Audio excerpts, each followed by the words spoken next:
Since the tragic events of September 11, 2001, the Transportation Security Administration has spent billions of dollars trying to make the American flying public safer. One of the most visible changes the TSA has made is the hiring of over 43,000 transportation security officers at airports across the nation. It's a responsibility. If it gets through here, that's it. There's no looking back. There's no turning back at that point. Once that plane takes off, you need to be sure that you've done your job thoroughly, completely, without a doubt. Every time, every day, absolutely. While aviation security has improved since 9/11, many argue it is still a long way from being as effective as it could be. September 11th changed the way aviation security was viewed and continues now to be viewed. There was this very massive knee-jerk reaction where a certain amount of security resources were thrown into the system, and a growing number even to this day, to try and plug up as many holes that terrorists can possibly fall through and attack the system.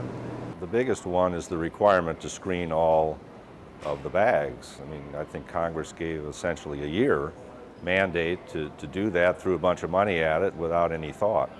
And so each airport had to figure out where they were going to put it, how they were going to implement it. It's very easy to continue to throw a lot of money into technology with great capabilities, and I think there is some value in doing that. But ultimately, if we don't use the technology wisely, we're wasting our resources and we're not improving security. You know, we're working on 4-year-old procedures now, and although they are updated, incrementally here and there, I think a total revamping wouldn't be uncalled for.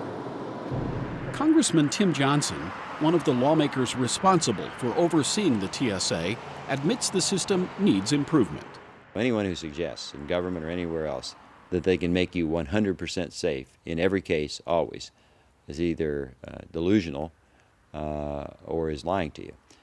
We can promise you 100% effort, and anything less than that is wrong. We need to always be on the cutting edge, and I think we haven't always been on the cutting edge, in all honesty. And the Department of Homeland Security has certainly made some errors. They certainly made more than their share, just as FEMA did down at Katrina. And we've got to be realistic and say, well, those mistakes are made, where we're not on top of the curve, that we got to get there. In an attempt to address these problems, researchers at the University of Illinois have been using computer models to analyze the TSA's procedures and to suggest ways to improve the system. What we need to do is look at where the most likely targets are going to be. And that comes down to who is going to cause problems and how are they going to cause problems in the system. Basically an issue of, are we trying to find terrorists or are we trying to stop tactics? I think we're trying to do both. But if we use all of our resources and focus purely on the tactics, it becomes a cat and mouse game, because we're very good at filling the holes that exist. But once a hole is filled, ultimately people can find another hole. We have a great resource here at the University of Illinois, and Professor Jacobson in particular is somebody who's obviously going to play a significant role in terms of our ability to fight terrorists and fight others in our effort to keep the airline safe. For Jacobson, the key to improving the system isn't just improving the TSA's equipment. It's improving how it uses intelligence. Intelligence simply means providing the opportunity for passengers to provide information about themselves. Recently, we've started to look at different types of models which focus on the fact that not all passengers are created equal. All people are created equal, but not all passengers are. Different people are willing to provide different levels of information about themselves. For some people who are willing to provide information, and there's a tremendous amount of information available about them in how they purchase their tickets, for example, there's a certain risk that one could assess about them. While people that information is not available for, one has to in some sense treat them, since it's unknown, with a higher level of risk. You want to check your feet first?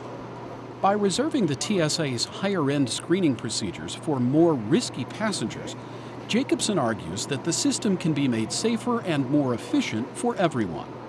Unless we come up with a systematic manner to allocate these resources, we're basically trying to find a needle in a haystack. What our research shows is that if we partition the haystack and then apply appropriate security resources to the different parts of the haystack, we can actually have a greater chance to find the needle while minimizing the amount of inconvenience to the passengers who are in the other parts of the haystack, which are deemed less of a risk. Okay, you're fine. Thank you. What we're trying to do with our research is tie together the available information and resources in a cost-effective way to ensure that our nation's airspace and air system is as secure as it can be, so that we as passengers can feel safe when we get on an airplane.